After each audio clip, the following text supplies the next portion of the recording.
se eu te dissesse que os Estados Unidos perderam quase tudo que tinham conquistado? Que o maior império do século XX está ameaçado por erros que ele mesmo cometeu? Para entender esse erro e por que coloca em risco a ordem norte-americana, é preciso primeiro voltar na história e entender por que os Estados Unidos primeiro tinham dado certo. O mundo tem uma ordem global onde quem escreve as regras do jogo são os países mais poderosos.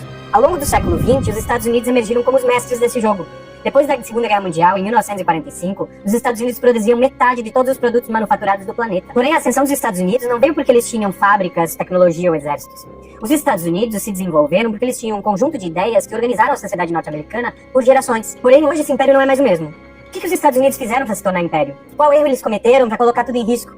Esse vídeo vai mostrar como esse poder foi construído, onde o país começou a vacilar e o que significa para o Brasil e para nós. No século XVIII, antes da independência, a maior parte dos territórios do planeta havia sido ocupado por potências europeias.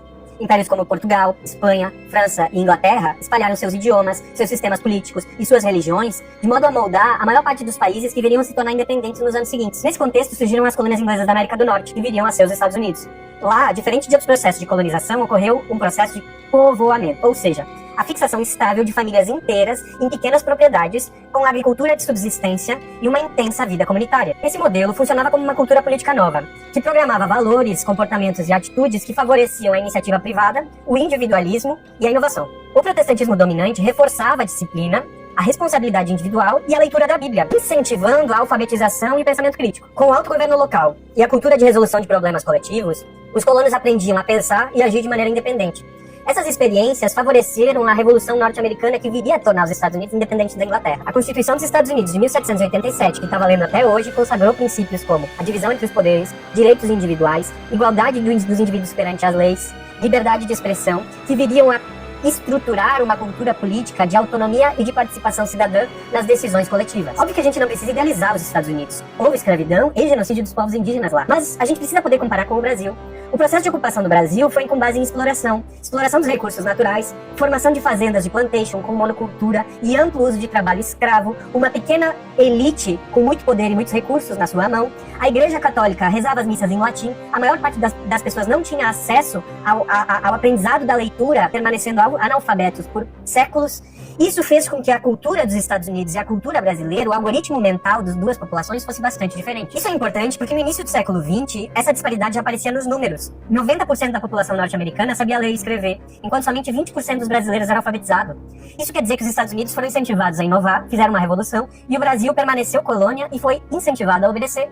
Isso permanece na nossa herança, fazendo com que os Estados Unidos pudessem ascender ao topo e ao centro do poder da ordem internacional, enquanto o Brasil permanecesse na periferia. Com a independência dos Estados Unidos, o país não se limitou a trocar bandeira. Eles criaram o que viria a ser chamado de American System, ou sistema americano. George Washington, o primeiro presidente dos Estados Unidos, deu os primeiros passos no estabelecimento desse sistema.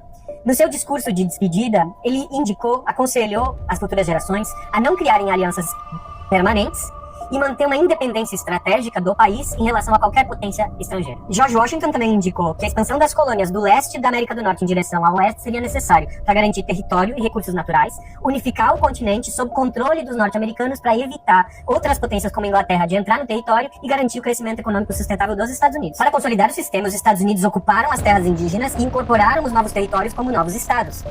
Isso fez com que eles conseguissem consolidar alguns objetivos, por exemplo, estabelecer uma soberania nacional, criar um território unificado, com uma moeda única, com novas regras de comércio interno e infraestrutura para o desenvolvimento nacional. Enquanto países como o Brasil permaneceram dentro da estrutura do Império Europeu, os Estados Unidos projetaram o seu futuro, protegeram as suas fronteiras e estabeleceram as bases para o que seria seu poder nos séculos seguintes. Em que consistia então o American System? Além de um modelo de desenvolvimento econômico, era uma ideologia de funcionamento nacional, que priorizava alguns projetos. Primeiro, o crescimento interno. Segundo, o desenvolvimento da infraestrutura nacional. Terceiro, a presença de um crédito bancário nacional. Quarto, a industrialização, o crescimento da produção manufatureira. Quinto, a proteção de setores estratégicos com tarifas moderadas. Ou seja, desenvolver a economia nacional antes de se projetar politicamente enquanto uma grande potência internacional. A lógica era crescer por dentro e depois pensar lá fora, criando uma base econômica e tecnológica para sustentar a autonomia da nação emergente. Ou seja, as questões como livre mercado, globalização, nunca foram preponderantes, elas só se tornaram preponderantes nas últimas décadas. Tudo mudou quando a Primeira e a Segunda Guerras Mundiais destruíram os impérios tradicionais da Europa, remodelando a política internacional.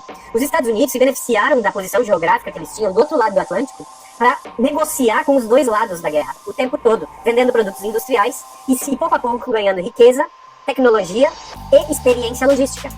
Quando eles entraram finalmente na Segunda Guerra Mundial, eles já tinham ganhado um capital humano interno, já tinham acumulado experiências e inovações tecnológicas e se preparado para redesenhar ou para ocupar o poder de potência mundial. O Estado teve um papel central nesse desenvolvimento, transformando a economia de guerra numa máquina de crescimento de poder. De novo, o American System foi influente.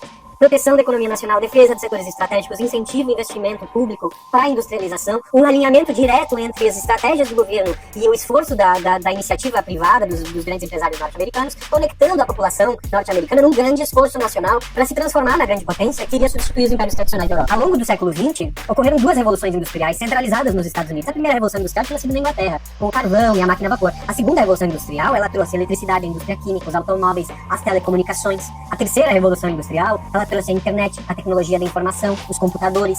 Isso fez com que os Estados Unidos avançassem, tomassem a dianteira da tecnologia mundial por décadas. Na segunda metade do século XX, então, os Estados Unidos estabeleceram o que viria a se chamar de Pax Americana, é uma ordem norte-americana global, em que a moeda dólar era considerada moeda de troca internacional, o sistema de trocas financeiro tinha sido desenhado nos Estados Unidos, se chama SWIFT. A maior parte das instituições internacionais, como a ONU, a OMC, o FMI, haviam sido encabeçadas pelos Estados Unidos. As grandes corporações internacionais eram todas norte-americanas, porque a maior parte dos países não tinha ainda sido reconstruído ou reconstruído sua capacidade industrial. Portanto, os Estados Unidos exportava o seu estilo de vida, os seus produtos, as suas marcas para o mundo inteiro. A maior parte dos países do mundo tinham como principal parceiro em matéria de importação de produtos industrializados os Estados Unidos, que produziam, na década de 50, cerca de metade de todos os produtos industrializados do planeta.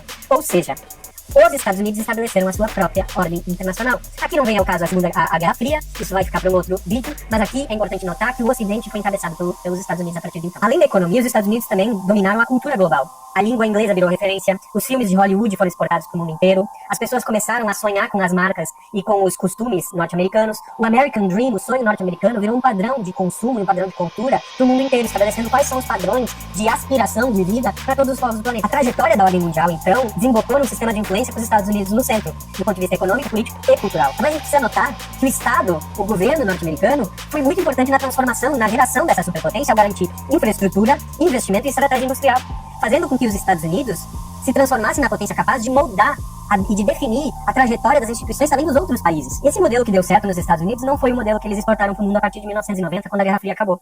Sob o que a gente veio a conhecer como Consenso de Washington, nos últimos 30 a 40 anos se estabeleceu uma crença mundial na globalização e no livre comércio, como se essas instituições fossem gerar desenvolvimento para todo o planeta. Ao longo dessas últimas décadas, para participar da Organização Mundial do Comércio ou conseguir financiamento internacional nos bancos do Fundo Monetário Internacional, os países precisavam adotar uma agenda liberal, desregulamentar a economia para iniciativa individual, abrir o mercado nacional para o comércio internacional e investimento internacional e privatizar os setores estratégicos que estavam sob controle do Estado. Ao adotar uma abertura restrita, além de criar um capitalismo financeiro internacional, houve uma quantidade grande de efeitos colaterais.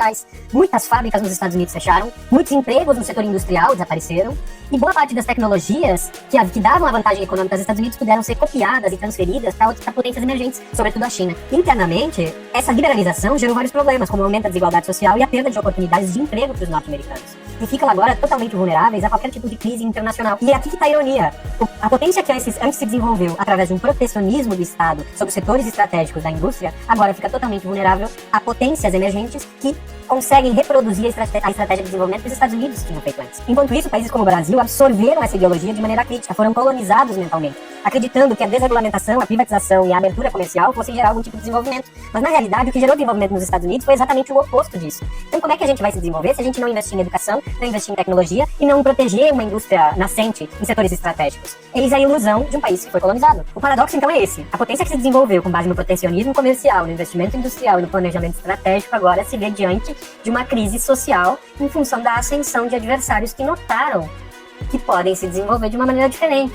Enquanto países periféricos, como o Brasil, que foram colonizados, se veem diante de uma possível forte crise social por causa da intensa dependência externa da desigualdade e a vulnerabilidade às crises externas. Enquanto isso, os Estados Unidos ainda permanecem como padrão do ponto de vista de moeda internacional, de finanças, mantém bases militares ao redor do mundo. Porém, a sustentação desse império, dessa ordem internacional, está cada vez mais enfraquecido com a ascensão de novas potências, como a China, como a Índia, como a Rússia. E se a gente quiser se desenvolver de fato, a gente precisa se ligar para o que está acontecendo ao redor do mundo e não cair na armadilha ideológica que colocaram um país em desenvolvimento como o Brasil. Enfim, Obrigado a quem acompanhou até aqui. E se isso faz sentido pra ti, te inscreve no canal, liga as notificações, comenta aqui embaixo e compartilha o vídeo com quem também acha que o Brasil pode e deve evoluir. Porque despertar é o primeiro ato de revolução.